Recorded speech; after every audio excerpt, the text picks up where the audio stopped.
Hey guys, it's Glenn from glenscarcollection.com. I hope you're having a great morning, taking a little spirited drive here this morning. We're following my friend Macan, and the Macan is a pretty capable car. I'm pretty impressed how it handles these turns. I've driven a couple Panameras, and they actually, which are actually bigger than the Macan, and they've actually, they kind of shrink when you drive them fast.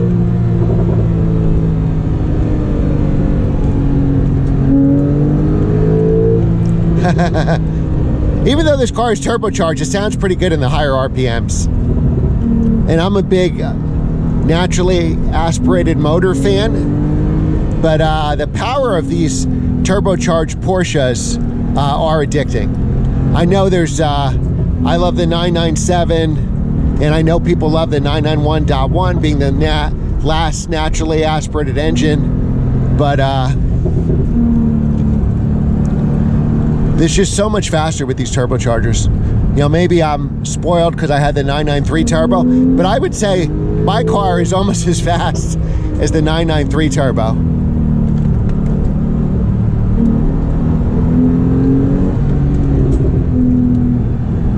It's very hard to talk and drive at the same time. Now, I only have steel brakes. I don't really think ceramics are necessary. I know a lot of people love the ceramic brakes. For the ceramic brakes, the advantage of that, and I don't even have sport chrono, so I have to heel toe all my downshifts. It's a little wet, so I don't want to go too fast. Without sport chrono, you have to heel toe. So with a PDK car, I think you definitely want sport chrono because you get launch control, and your car is a bit like 0.2 of a faster 0 to 60. So I think with a PDK, you definitely need launch control. I don't think you need it with the manual, but I'm sure most people would rather have the rev matching instead of missing a heel toe downshift. But to me, that keeps me on my game, right? So the M2, unless you shut everything off, it would heel toe downshift for you. And then the issue is when I would drive the 1M, I'd be like, oh yeah, I got to heel toe downshift myself. So it's kind of cool that all my cars now I have to heel toe downshift. I don't think I'd want this car rev matching for me because then I could only practice heel toe downshifts when I'm in the other cars. Ceramic brakes, the biggest advantage of them is obviously the unsprung weight. I've driven this car spiritedly. This hasn't been in the track, but my C4S I tracked. My 993 turbo I drove spiritedly on these roads, and I could tell you that the steel brakes hold up just fine. So I've never had a problem. The only car I've ever had with ceramic brakes was the McLaren. And to be honest, driving on cold mornings, because even it's still cool even in the summer at 5 in the morning, they never get heat in them. So the only car, that's heel toe downshift there, the only car I had with ceramic brakes was the McLaren 570S.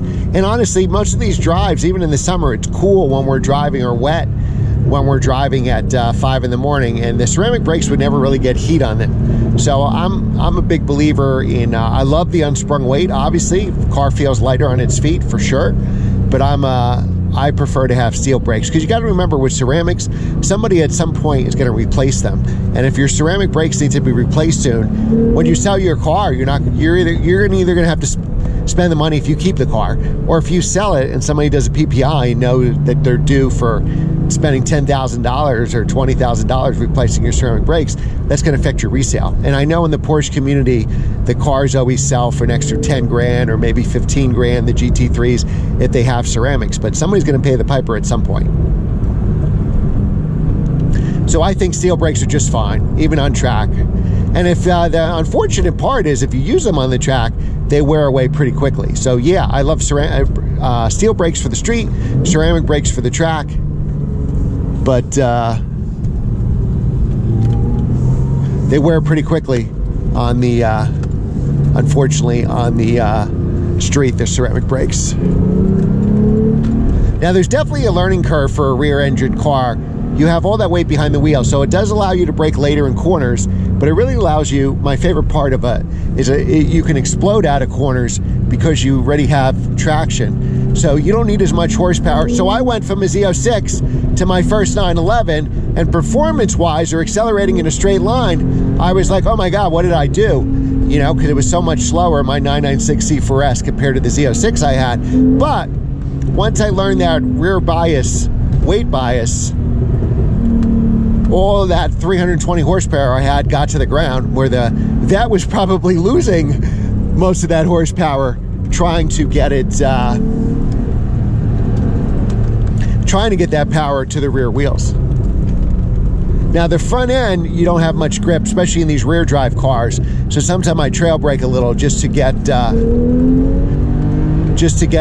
grip on the front end. All right, guys, I think I need to concentrate here. So this is my spirited drive in my 2017 Porsche 991.2 911, which is the first year they turbocharged the cars. Remember to like, share, and subscribe, and I will see you next time.